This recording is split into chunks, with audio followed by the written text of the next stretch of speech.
So I've got my son or daughter, and they're in a high school, big public high school. There's 3,000 plus students, Mhm. and my high school counselor has 300, maybe more students. Maybe That more. 800 is the average in the country. there you go. That they're supposed to write something about. How Yeah. do I, or as that student, how do I give them something to say? Sure. Okay, so this is a really important aspect. Most high schools that do a good job of this, even the larger ones, are doing this by getting information directly from students and families. So if your high school sends you a questionnaire that says, sometimes they call it a brag sheet or just a high school counseling questionnaire, something like that that comes out during your late junior or early senior year, they're going gathering information about you that you give them. And so one of the big mistakes that students make is that they don't spend enough time on it. So they'll say, tell me a little bit about your activities. You're like, well, I'm doing this and this.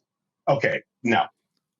Give more information. Talk about, I'm doing this and this is why I like it and this is why I'm into it and this is what's going on. Because this is the only way your counselor at a large school is going to be able to get that information to put it in a letter in an effective way that's going to help you along the way. Now, let me put this out there first. We on the folks who are reading applications understand this situation, that high school counseling is a mess and that counselors have little time. Not only are they trying to help you get to college, but they might be doing crisis counseling or psychological counseling, what have you. And the college counseling aspect of this is somewhere way down on the bottom of the list. So they understand that and they're reading it with that context. I think everything that we go back to, just like we talked about test scores and different high schools, everything's in context. Colleges get that they don't expect that your counselors actually know you one-on-one if they have a counseling motivation. If your counselor does not offer you a brag sheet, or if it's not something that comes up, I would highly recommend that you get yourself to put together a resume for yourself of your activities, of your background, of things that are important to you, and you make sure that counselor gets it. And this is for my college letters. If there's anything you need from me, please let me know. I'm happy to give you more. I'm happy to sit down and talk with you. I'm happy to do what I need to do that. Now, there are going to be some schools out there, and becoming more and more sadly, that are saying, we don't do that letter. We don't have time. We're not going to try to do it. We're not going to pretend. We're not going to get a brag sheet. We're just not going to do it. We're going to send a letter. We don't do this to colleges. And that's okay. Colleges understand that and they will not count that against you. That is not your fault. It's not even the school's fault. It's nobody's fault. It just is the situation. So don't worry if that's going to be the situation that you're in, because colleges, I've admitted thousands of kids to crazy selective institutions who have not had that. And then finally, the most telling aspect about whether or not this is a student who's going to be a fit for institution are the personal statements, the essays and things that you write. Because this is, if you think about it, I've gotten a chance to read your application, which gives me some demographic background. Where are you from? What do your parents do? Where'd you grow up? Do you speak another language? I've gotten your transcripts, so I know what you've been doing in the classroom. I've gotten your test scores. I know your performance standardized tests. I've seen your recommendations. I know what people think about you. There's only one voice I have not heard, and that's yours. I have not heard what you think.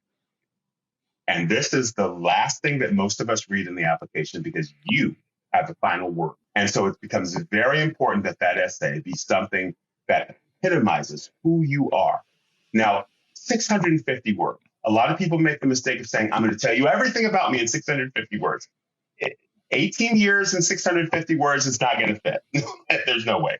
So what you have to do is you have to find one aspect of who you are as a person and illustrate. And that is show. Don't tell me you're a good person. Show me. Give me an example. What is it that makes you the person who you are? Why is it that people like you? The best thing you can do for that essay is after you've written it, give it to a close friend who can read over for you and say, does this sound like me?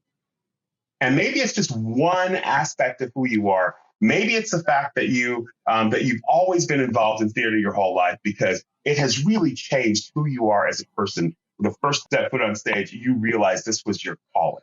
And that's what your essay is about. That this little snippet of who I am is what I want you to know about. And it's almost like you're saying, here's just a little peek of who I am. You want to know more? Well, you have to admit me to find out more. And so telling a story, it sounds like is an important part of that, to illustrate who you are, what you're really about with a story that shows instead of tells. That's right. If you were to write, and making this up, if you were to write about a theater experience, don't say, oh my gosh, I love theater. From the moment I set foot on stage, it was the best thing that's ever happened. No, take me somewhere. Like, walk me through. So you start me off right here where I walk out on stage, the lights are in my face, and I'm staring at this audience, and I know I'm supposed to say a line, but it's just not coming to me. Oh, wait, there it is. And I say it. And then my partner says their line, and I say my line, and the crowd roars with laughter. Yeah. I'm in. And you know what? As a dean of admission, that's what I want to be there with you. I want to be a part of it. Again, I'm admitting people. I'm not admitting stats. Take me with you. I want to go on that journey with you. Show me what you're doing. I want to be right there by your side. I want to be in that audience. I want to be the person across stage from you watching this happen. This is what I want to experience in that essay. Not just don't tell me what you're doing. Show it to me. Yeah, I got a little nervous when you told that story. Oh, you did? Yeah, it was just, what's going to happen? Is the kid going to remember the line? Immediately engaged. Yeah, exactly. Like, are you freezing up? And so, get me on the journey with you. So I'm going to read like literally thousands of essays in a few months to get through them. Please entertain me. Please, I'm begging you. Show me. As someone who reads a lot of essays, I can get through a 650 word essay in like less than a minute, for sure, just by scanning it. Because for the most part, they're all pretty standard. But the minute I read that opening sentence and you get me hooked, I'm reading every word. And that's what you want. You don't want me to skim your essay. You want me to read it. And you want me to enjoy reading. And so that when I'm done, I have a smile on my face going like, oh my gosh, that was such a great essay. Guess what I'm going to say? Like, I'm going to fight for this kid. A thousand essays later, you remember the kid on the stage. Yeah. And 1,000 essays later, you still remember it. That's one of the secrets. That is the secrets. 100%. It's all secrets, really. The reason we all get into this is because we love people. We're not in it for the stats. We're in it for people. And so if you can humanize your application in any way, you're going to win it. So, because so many people make the mistake. Look at how big my test scores are. Look at how big my grades are. Like, no, I don't care. I want to know who you are.